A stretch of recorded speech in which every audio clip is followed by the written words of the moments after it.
የታርጋው ነገር እንዴት ነው ጎበዝ? ለ150 ሺህ ብር መኪና 60 ሺህ ብር ታርጋ የተጠየቀ አንድ ሰው ጨምራችሁ ቀይሩኝ ሲል ሰምተነዋል። ሰላም እንዴት ሰንብታችኋል? ውድ የፈታ ዴሊ ቤተኞች፣ ይህ የሰንበት መቆያችን ነው። የዚህ ሳምንት ትልቁ ርዕስ የመኪና ታርጋና ዋጋው ናቸው። ሙከሚል በድሩ የተባለው የምጣኔ ሀብት ባለሙያ በሀገሪቱ ከ1.2 ሚሊዮን በላይ መኪኖች ይገኛሉ ብለው መንግስት አዲሱ የተሽከርካሪዎች መለያ ታርጋ ዋጋ በአማካይ 60 ሺህ በማስከፈል እንደሚቀይር ይፋ አድርጓል።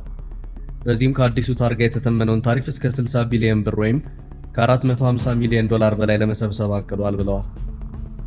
አንድ ሌላ ሰው ደግሞ የኢትዮጵያን ነገር ምንም ድሃ የሚባል ከሌለባት ሞናኮ ጋር እያነጻጸረ እንዲህ ይለናል። በሀብት የበለጸገችው አውሮፓዊቷ ሀገር ሞናኮ የመኪና ሰሌዳን ታርጋ ተመልከቱ። በዚች ሀገር ውስጥ ከሚኖሩ 100 ሰዎች 70 ያህሉ ሚሊዮነር ናቸው። 70 በመቶ ህዝቧ ሚሊዮነር ነው። በአጠቃላይ ሲታይ የድህነት አሃዙ 0% ነው። ያ ማለት በዚህች ትንሽ ሀገር ውስጥ አንድም ድሃ የለም።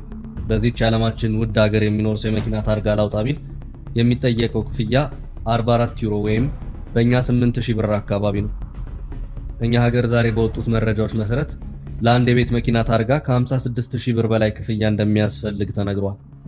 የዓለማችን ሀብታሙ ሀገር ሞናኮ ከምታስከፍለው 7 እጥፍ ማለት ነው። ይህ ነገር ቀልድ ካልሆነ በጣም የሚገርም ነው ብሏል።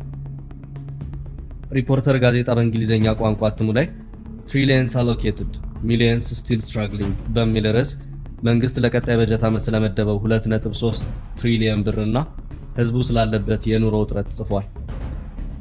ከብሶቱ በፊት ግን አንድ መንፈስ ቀና የሚያደርግ መረጃ እናስቀድም።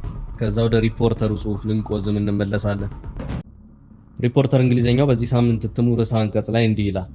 የፌዴራል መንግስቱ ለ2019 በጀት ዓመት ሪከርድ የሰበረ የ2.34 ትሪሊየን ብር ማለትም 14.85 ቢሊዮን የአሜሪካን ዶላር የበጀት ረቂቅ ሐሳብ በዚህ ሳምንት በይፋ አቅርቧል።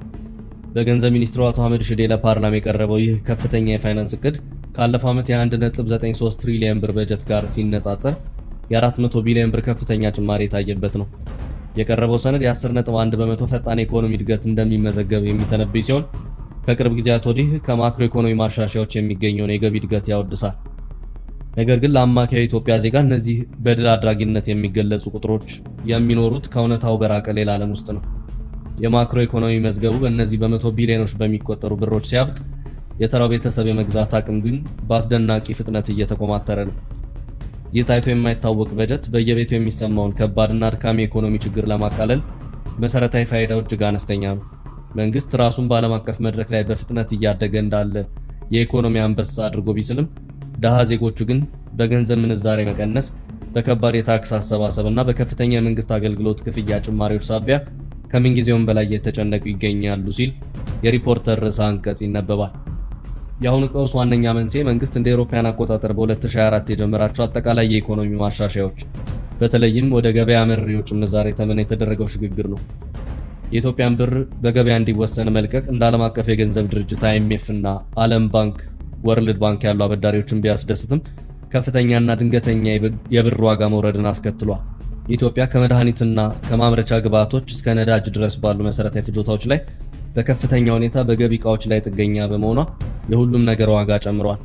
የዋጋ ግሽበት ከቁጥር መረጃነት አልፎ ወደ ዕለታዊ ቀውስ ተቀይሯል እያለ ሪፖርተር ሐሳቡን ይቀጥላል።